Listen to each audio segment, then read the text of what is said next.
Le 2 octobre 2025 a eu lieu un colloque sur la parentalité. Nombre de professionnels étaient sur place, dont le sociologue Jean-Marc Berthet, professeur à l'université de Versailles qui a ouvert l'événement avec la conférence de sociologie. Le sujet étant vaste, la vraie question se pose.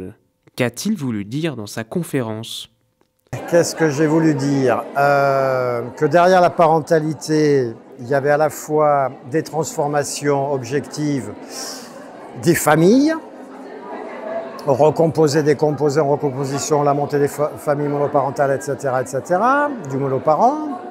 Donc ça, c'est un sujet. Et ce que j'ai voulu dire, c'est que, à côté de ça, on avait des politiques publiques qui essayaient de courir derrière ces transformations, mais qui, en essayant de courir derrière, en définitive, ne font que produire du changement permanent. Il faut que ça bouge pour que ça bouge, ce que j'appelle le bougisme des politiques publiques.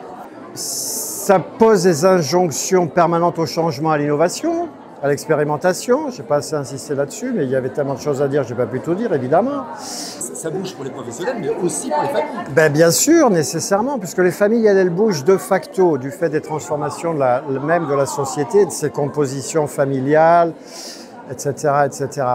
Mais sans l'organisation de la ville de Joigny, la conférence et le projet entier n'auraient pas pu exister.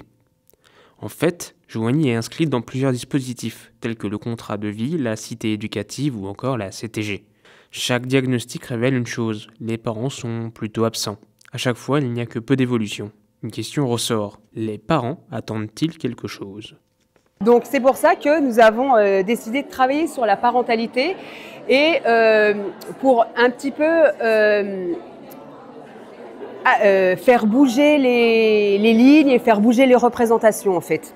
Pascal Erard, quant à elle, est un parent adoptif. Elle fait partie de la table ronde organisée par le colloque sur la parentalité et exprime les difficultés qu'il y a à être parent adoptant, qui est très différent d'être parent standard. Pascal se trouve chanceuse car elle a rencontré différents éléments clés qui lui ont permis de réussir à s'occuper de ses enfants.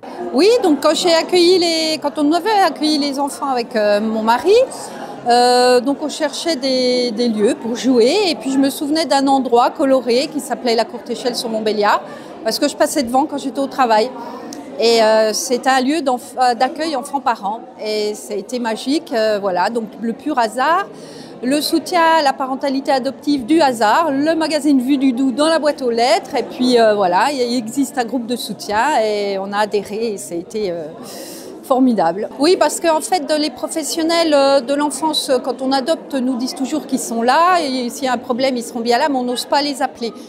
Et donc, on s'est dit, on est comme tout autre parent, on va se débrouiller, on va réussir. Et puis, mais en fait, non, on n'avait pas trouvé, on cherchait peut-être pas assez, parce que c'était un besoin vraiment spécifique sur l'adoption. Et en fait, il fallait quand même partir du général, on est déjà parents, ensuite parents adoptifs. Et c'est ça qui nous a permis de construire toute cette parentalité durant toutes ces années. En fin de compte, ce colloque a permis de mettre en valeur les besoins des parents et s'est terminé en ateliers divers mettant en lumière les différentes problématiques.